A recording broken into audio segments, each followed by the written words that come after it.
Welcome to a new episode on How To. Today we're gonna explain how to do a good cornering.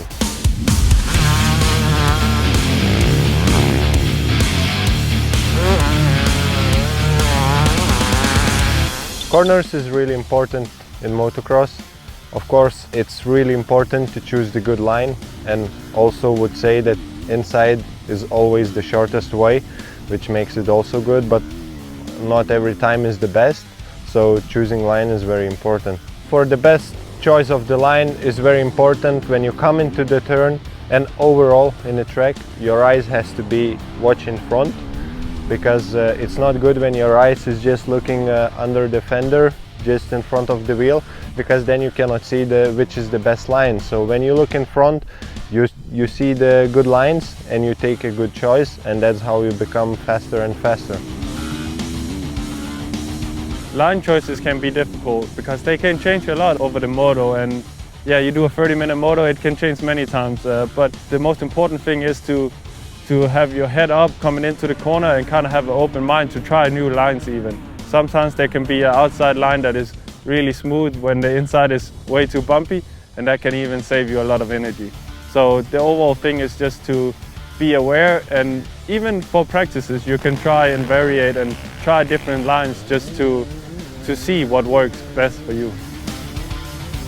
On the 250 two-stroke, it's for sure important to keep the momentum up, and you would maybe want to prefer using the outside lines a little bit more, where the 450 has more torque and more power to kind of come in more straight, and you can maybe cut the corner short a little bit more on the 450. So I would prefer to keep using the outside lines a little bit more on the two-stroke and keep that momentum up all the time. Don't forget that coming into the turn, you also have to think that when you take this turn, the next turn is coming. So you have to be on a good position already for the next turn. So it's very important to think ahead.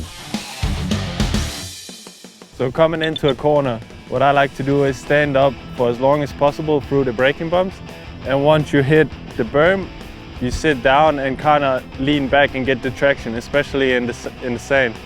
And what is also important for me especially is to kind of be quick on your feet. You want to stand up quick again, because normally there's a lot of bumps. And one thing that has also really been important for me is to, sometimes it's better, especially when you're practicing, to come in a little bit slower to a turn. And that makes you get the drive out of the turn even faster. And like what you lose coming in, you gain even more coming out of the corner.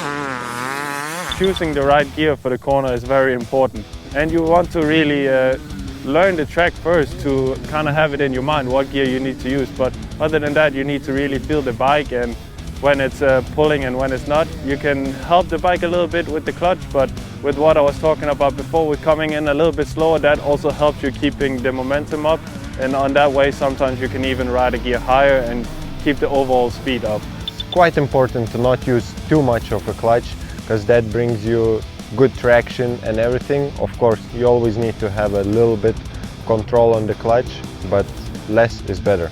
And for slow turns, it's quite important to be patient, because sometimes not the fastest, but just to be patient and don't make a big mistakes. It brings you overall good speed and good times. So it's very important to just sit on the right time by the turn. When all bumps are finished and everything, you just sit and slowly opening the throttle. It depends what you have in the back, or you have a rut or you have a berm, but overall you have to be quite smooth to not make big mistakes. In fast corners, most of the time I like to stand up a lot, and I work a lot with my legs, trying really to squeeze the bike as much as possible to kind of keep the rear end stable. But yeah, also keep your upper body leaned over the bike to have like a little bit of traction on the front also, especially on sand tracks when they are really bumpy. For me, I just stand up the whole corner, but yeah, in tighter corners, of course, you need to sit down.